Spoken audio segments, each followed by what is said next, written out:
So I just did something, guys. I just bought the Sony FX2.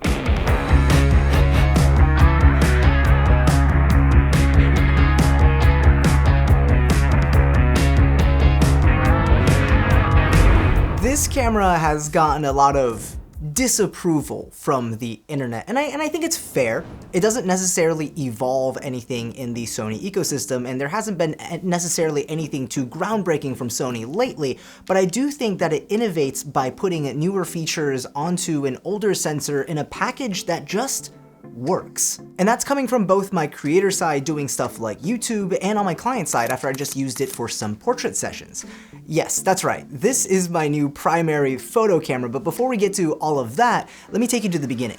Last month, I flew over to Seattle, Washington for Sony Kando. I stayed over at 𝗚𝗔𝗣𝗧𝗘𝗥𝗦 place for a few days before we drove out to Kando together, and while I was there, we were working on a bunch of content, some for my channel and some for his projects, and he had just recently gotten his Sony FX2 himself. And at first, I was kind of just like, that's neat, you know, that's basically just the Sony a7 IV, and I just kind of wrote it off, but then 𝗚𝗔𝗣𝗧𝗘𝗥𝗦 was like, no dude, this camera is an amazing hybrid camera. And the shots we got on it turned out so good, but it honestly probably had to do just as much with the Sony 50-150 f2 G Master he had on there as much as it did with the camera's sensor. But I was like, all right, not bad. It's kind of what I expected from the image quality. The footage obviously cuts just as well with any of my other Sony cameras, and the photos look great. But again, you get all of that with the a7 IV.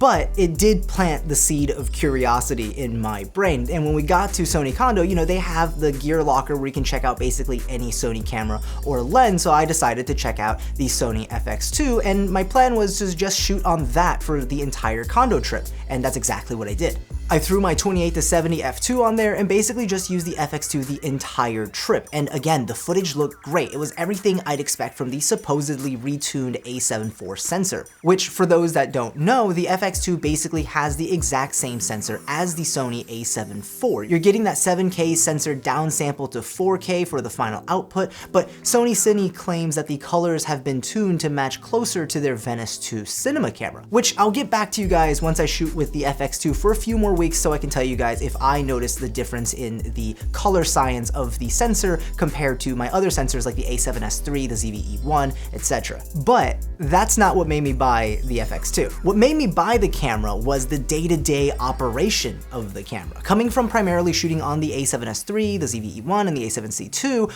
I don't think I've ever switched back and forth between photos and video so often on a camera while feeling like I was truly shooting on a hybrid camera. For the entire trip, I basically just used this one camera. When you're using this camera to shoot videos, I mean, obviously it feels like a dedicated video camera. It is a cine body. And with that, it comes with all the features you'd expect. It has shutter angle, which means I can leave it on 180 degrees basically all the time to get the correct shutter speed for video, even when I'm switching between frame rates for different projects. It has built-in anamorphic desqueeze, which is useful for when I shoot with my anamorphic lenses. It can focus up to 6 stops underexposed for better low-light autofocus. It supports raw video capture using an external recorder. It has a tally light, making it easy to tell if you're recording. It can use the FX line top handle, which means I can run XLR inputs straight into my camera and even power microphones like my Sennheiser MKH416, which needs 48-volt phantom power. Also, people have got to stop sleeping on this viewfinder. I get it. I didn't really use my viewfinder that much shooting video either, but that's only because the viewfinder was fixed. So if I wanted to use the viewfinder when I was shooting video, I had to bring my head to a really uncomfortable position to check it out, and sometimes that might mess with your composition. But lately, anytime I find myself shooting outdoors with the FX2 without an external monitor, it can be pretty hard to see the LCD screen during a sunny day, and you'd be surprised how easy it is to just pop down a second and comfortably check your focus and exposure using this angled viewfinder. Now for the part where this camera really surprised me, let's talk about using this camera for photos. It is basically the Sony a7 IV specs-wise, which is a good thing. Considering that this is a cinema camera, I'm surprised that they didn't neuter the photo functionality like they did with the FX30. For example, you can shoot at up to 10 frames per second burst for photos just like the a7 IV. They've also added the AI autofocus functionality that they added in the a7R5 and the a7C II, but is missing from the a7 IV. Unlike the FX30, the FX2 works completely normally with flash, including high-speed sync. There are also so many custom programmable buttons on this camera, so you can just access about any setting you want without ever having to open the settings menu. There's even a focus joystick to move your focus point around, though not as comfortable as having it on the back of the camera. And to switch between videos and photos, you just toggle this switch here. And since I have my FX2 set up to use independent settings for photos and videos, it's so easy to go back and forth without barely any downtime. It almost makes me willing to take some photos at a wedding when I'm obviously shooting video. I mean, the answer's still gonna be I'm shooting video, the photographer's over there, but you get what I mean. But that's not even an exhaustive list of all the things I like about the Sony FX2, just some of the ones that immediately came to my mind while I wanted to talk to you guys. So that's why I bought the FX2, because it turns out choosing camera gear as a creative professional isn't just about how cutting edge your tools are, it's just as much about having a workflow that cuts down on bloat and lets you focus on creating your vision.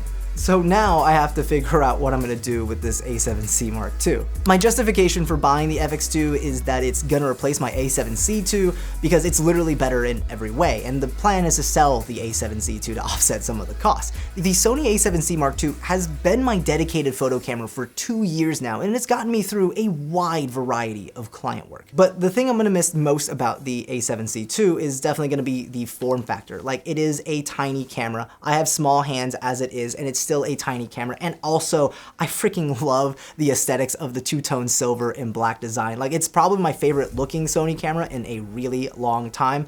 So it's sad that I'm gonna have to say goodbye, but the utilitarian in me can't stop focusing on just how efficient shooting with the FX2 is gonna be. So that's my first impressions of the Sony FX2. I just had to make a video about it for you guys because I've never gone so quickly from being indifferent about a camera to really wanting to shoot with a camera in such a short amount of time. More videos to come soon for you guys on the Sony FX2. There's gonna be one about comparing the FX2 to the A7C Mark II and the A7 IV, and then there's also gonna be a video talking about how I use this FX2 as a true hybrid camera, how I map all of the camera buttons and all of that goodness. So make sure to get subscribed if you're interested in seeing that. All right, that's it for this one. Thank you so much for watching. Make sure to hit that like button if you enjoyed the video. Let me know in the comment section down below on what your thoughts of the FX2 are and whether or not anything I said today changed your opinion about the camera at all. And as always, I will see you in the next one. Peace.